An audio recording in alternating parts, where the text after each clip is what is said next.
The last promise. Some men are broken by grief. They fall apart.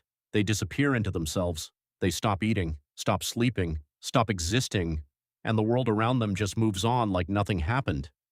And then there are men like Daniel Mercer, men who take their grief and hold it close, men who let it harden into something else entirely, something cold, something quiet, something dangerous. This is not a story about a hero. This is not a story about justice. This is a story about a father who lost the only thing in the world that mattered to him, and what happened to the man responsible. Part 1. Daniel Mercer was never the kind of man who needed much from life. He had a small house on a quiet street with a garden he never quite got around to fixing. He had a job at the local warehouse he was good at and never complained about. He had a beaten-up old truck that took 3 tries to start on cold mornings, and he had his daughter Sophie, and Sophie was everything.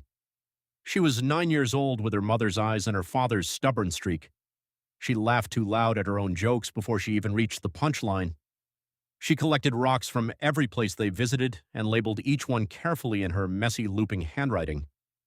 She was obsessed with documentaries about the ocean and would talk about sharks at the dinner table with a level of enthusiasm that made Daniel smile every single time.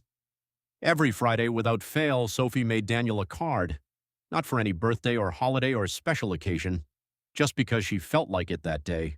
Some were drawn in crayon, some in marker, some were just folded pieces of paper with a single sentence inside. "You are the best dad in the whole world. I love you more than all the rocks. Thank you for being my dad." Daniel kept every single one in a shoebox under his bed. After Sophie's mother passed away from illness 4 years earlier, it had been just the two of them against the world. Daniel rearranged his entire life around her. He worked the early shift at the warehouse specifically so he could be home when she finished school each afternoon.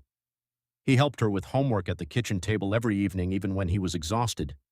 He read to her every night until she fell asleep, even when she was old enough to read herself because she still asked him to and he could never say no. He was not a perfect man. He lost his temper sometimes. He forgot things. He burned dinner more often than he liked to admit, but he was a perfect father to Sophie, and Sophie was his entire reason for getting up every single morning.